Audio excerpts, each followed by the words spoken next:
Happy Sunday. Happy Memorial Day Sunday. Beautiful people in my phone. Welcome to Car Conversations, where we talk all things faith, freedom, football, etc. It's the etc. for me. Okay? It's the etc. Not a whole lot is happening sports-wise for me, from my perspective. It's the off season for football. It is, and training camps are starting to, there'll be many people already going to training camps, but training camps will be ramped up in the summer, as well. It's the NBA playoffs. I can't tell you how unenthused I am for the first time in a very long time about these conference playoffs. I'm not even watching, for real, high key. I'm not even watching the Eastern Conference Finals. I'm not a Celtics fan. I've never been a Celtics fan. It goes all the way back to Larry Bird, Robert Parrish, Kevin McHale, Dennis Johnson, DJ. If you know, you know. And I've never liked the Celtics. At that particular point, I was a Laker fan, and it was all about Magic Johnson. It was all about Coach Pat Riley. It was all about Michael Thompson, Kareem Abdul-Jabbar. That's when I was a Lakers fan. When Mike was coming up, right? MJ was still coming up, and I was an MJ fan. And then I was like, I really became a Bulls fan, because MJ was doing what he was doing, but I never have liked the Celtics. Halliburton's out with the Pacers, so, the Celtics are going to sweep the Pacers. They may let the Pacers win one. I thought that was going to be last night. I had it on, muted, really wasn't looking at it, walking in and out of the room with it on. But I was like, oh, the Pacers are up by like 20-something. Great, they're going to let them win one. No, those fools let them come back. I'm like, what are y'all doing? Anyway, I get a little frustrated by that. Meanwhile, on the West, out in the West, I really, really, really, really wanted the T-Wolves to take it to the Mavs. And so far, it's Luka and Kyrie taking it to the T-Wolves. Ant should have never said a word when it came to, I want Kyrie. Put me on Kyrie. He should have never, just say less, but he's 22. And at 22, sometimes you have to be humbled. In life, period, at whatever age, you may have to be humbled if you don't learn to speak with wisdom. Right? So, anyway, I said all of that to say I'm not really feeling the sports right now. I haven't gotten into hockey.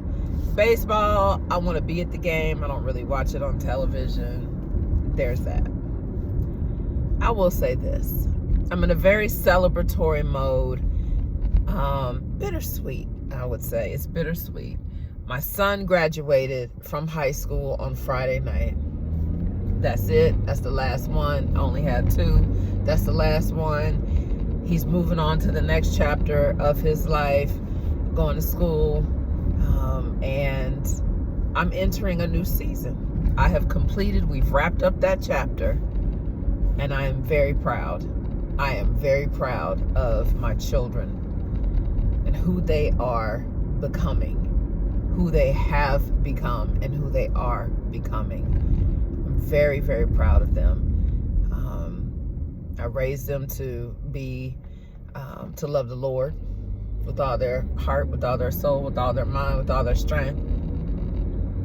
And to love one another as you love yourself. To be kind human beings. To be compassionate, empathetic human beings. And I'm a proud mama. I am. I'm a proud mama. But I'm entering a new chapter. They're entering their chapters. I'm entering a new chapter as well. It's called the empty nester chapter. It's called the second half chapter. The second half. This year began the second half of my life. Yes, I'm living to 100.